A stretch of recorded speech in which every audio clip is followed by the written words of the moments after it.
Eran casi las 10 de la noche cuando Carlos Loret de Mola presentaba esta, decía él, la segunda entrega en Loret dentro de Letrinus, y hablan de Bobby, el coyote del Tren Maya, otro hijo del presidente López Obrador, dice José Ramón, Andy, y ahora aparece en escena Gonzalo Bobby López Beltrán. Bueno, Loret de Mola quiere una entrevista con el presidente a modo, una entrevista cómoda a la hora que le digan, ahí face to face, cuando hay un ejercicio diario en la conferencia mañanera para que Loret se pueda ir a formar desde las 5 de la mañana, como todos los periodistas. ¿Por qué tendrían que darle el privilegio?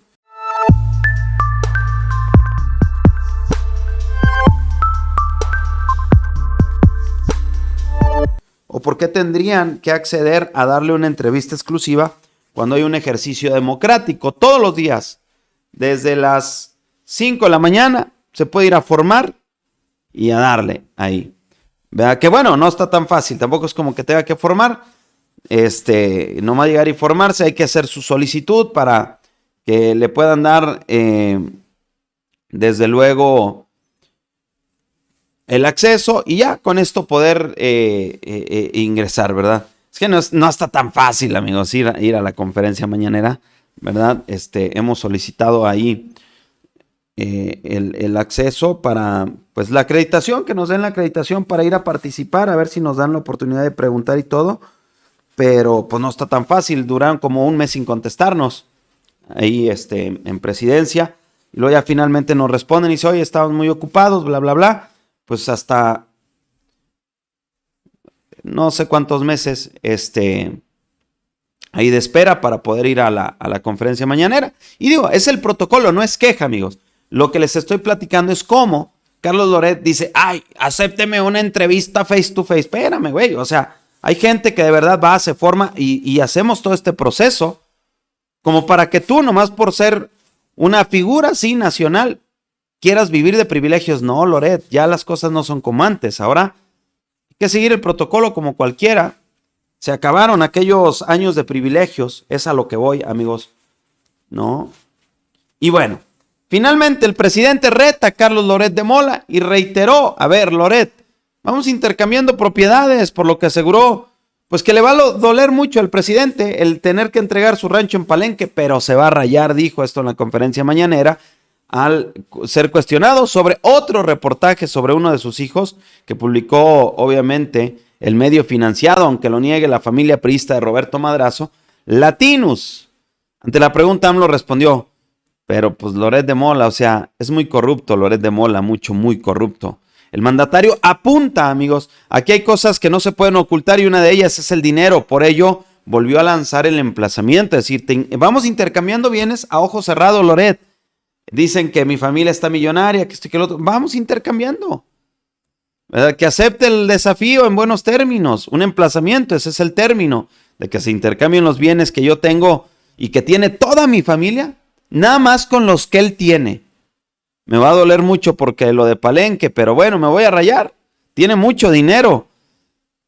Sí nos parece mucho lo que ganan los ministros, 700,000 pesos mensuales. Imagínense 1 millón mensual. Es todo lo que está aquí. Loret de Mola, en ese sentido, bueno, dicen que realmente quien está detrás de él, amigos, es cabeza de vaca. Así como lo escucha, cabeza de vaca. El exgobernador de Tamaulipas sería el autor intelectual de esta campaña sucia contra el presidente López Obrador y sus hijos.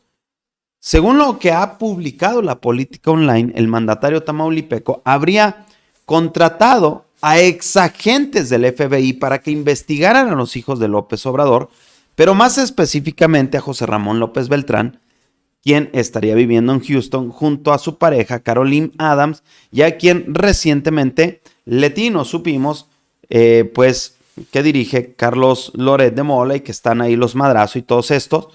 Bueno, publicó en conjunto con la Organización Mexicanos contra la Corrupción, son los dos medios aliados,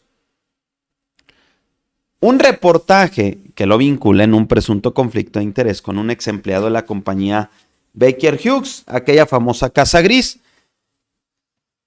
La información también fue difundida por Salvador García Soto en el Universal. ¿Qué decía Salvador García Soto en aquella nota?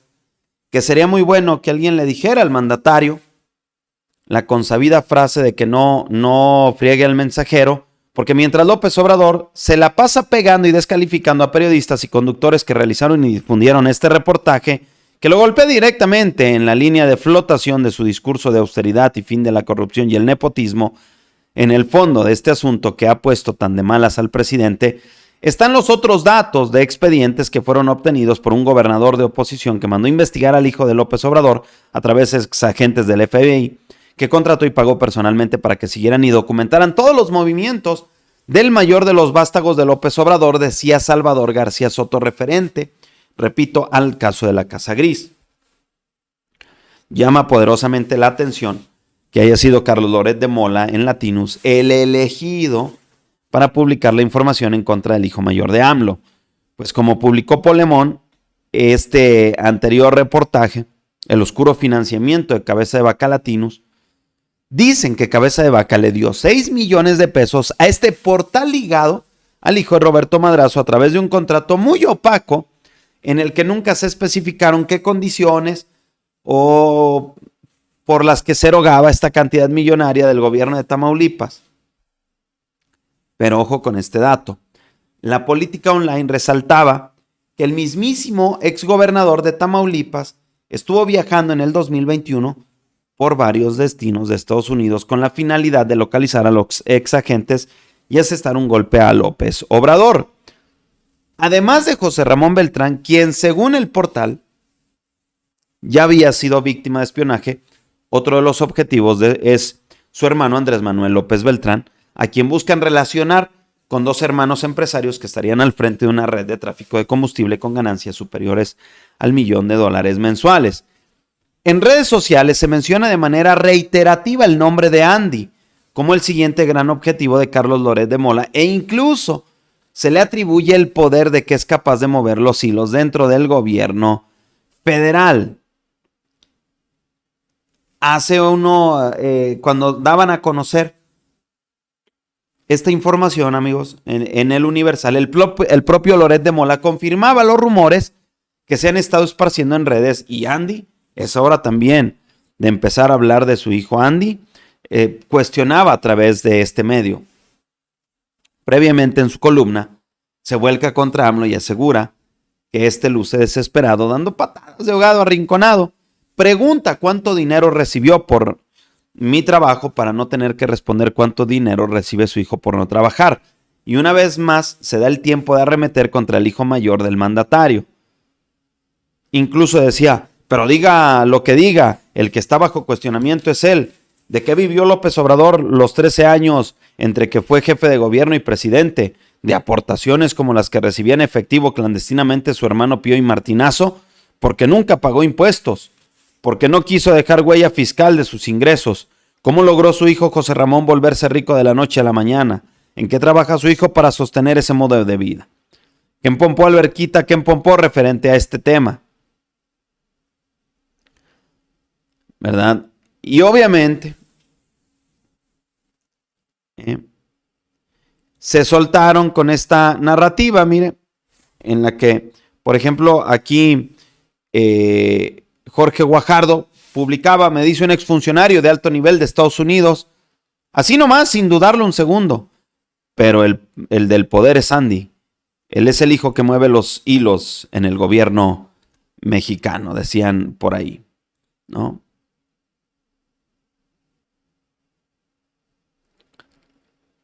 Este golpeteo selectivo, amigos, de Movimiento de Mexicanos contra la Corrupción en la Impunidad, en una entrevista, recordemos, precisamente con Julio Astillero, el director de Rompeviento, Ernesto Ledesma, mencionaba que la organización de X González, así como Latinus, no son una simple ONG y un simple medio de comunicación, sino son actores políticos y no solamente son adversarios, como luego los coloca el presidente, sino son enemigos, que ya lo había comentado incluso en varias ocasiones, Decía, no recuerdo cuándo, pero la enorme diferencia es que un adversario te quiere derrotar y un enemigo te quiere destruir. Meterse con la familia ya me parece lo más antiético. Rebasan la línea y el código ético. En un hilo que escribió precisamente en su cuenta de X, Ledesma refrenda su posición y resalta que Mexicanos contra la Corrupción no solo es una ONG de carácter civil, sino que ha incidido en reformas constitucionales y hasta en resultados electorales. El director de Rompeviento expone que incluso Mexicanos contra la Corrupción tienen en su poder un video del hijo menor del presidente que no publicaron propiamente en su sitio web, pero se encargaron de difundirlo en redes sociales. Luego salió, incluso Polemón dio seguimiento a algunos reportajes que evidencian el financiamiento de Latinus, recursos que provienen de entidades gubernamentales y partidos políticos. Tal es el caso del exgobernador de Sinaloa, el priista Quirino Ordaz, quien destinó 15 millones de pesos para Latinus entre el 24 de marzo al 31 y del 7 de junio al 31 de octubre del 2021. El Verde también ha entregado recursos a Latinus. Durante el año pasado, el 2021 me parece fue, la institución política firmó 2 contratos con la plataforma mediática que sumaron más de 4, casi 5 millones de pesos. Sabemos lo de Aureoles, de Chiflano. Carmen Aristegui replicó el reportaje de Latinus y asumió la postura política de los adversarios de AMLO. Se habla que tienen precisamente más o menos entre 7 y 14 videos para difundir en contra de los hijos de AMLO, porque van a pegarle en lo que más duele la familia, sea o no sea beneficiada de esto, que obviamente pues el mismo presidente lo ha dicho, no tiene nada que ver, que pongan las pruebas, que vayan y denuncien en la fiscalía y asunto arreglado. ¿Qué tal esto, amigos? Se puso bueno. Ya este tema, pues sí, se sabía, se había comentado en el que se señalaba precisamente a Cabeza de Vaca de haber contratado, ¿verdad?, a unos agentes del FBI para investigar a los hijos del presidente, aunque dijo Cabeza de Vaca que esto era falso, que no había acusado incluso a los hijos de López Obrador con la DEA por estos nexos con los grupos organizados. Cabeza de Vaca salió por la puerta trasera, se blindó con un grupo de expertos panistas utilizando dinero de Tamaulipas, decía. Sin embargo, Cabeza de Vaca, vimos cómo la pasó mal, el pasado lo alcanzó y luego, pues como clásico panista, salió a decir que esto era persecución política. Ahí está. Cabeza de Vaca se rodeó de expertos panistas para hacer millonarios negocios bajo su amparo como gobernador. Trae un oscuro historial Cabeza de Vaca que lo alcanzó y pues hoy dice que todo esto es meramente persecución política. El gobernador de Tamaulipas en ese entonces fue señalado por una infinidad de actos de corrupción. Todo lo negó. ¿Usted qué opina al respecto? Póngale like, comente, comparta.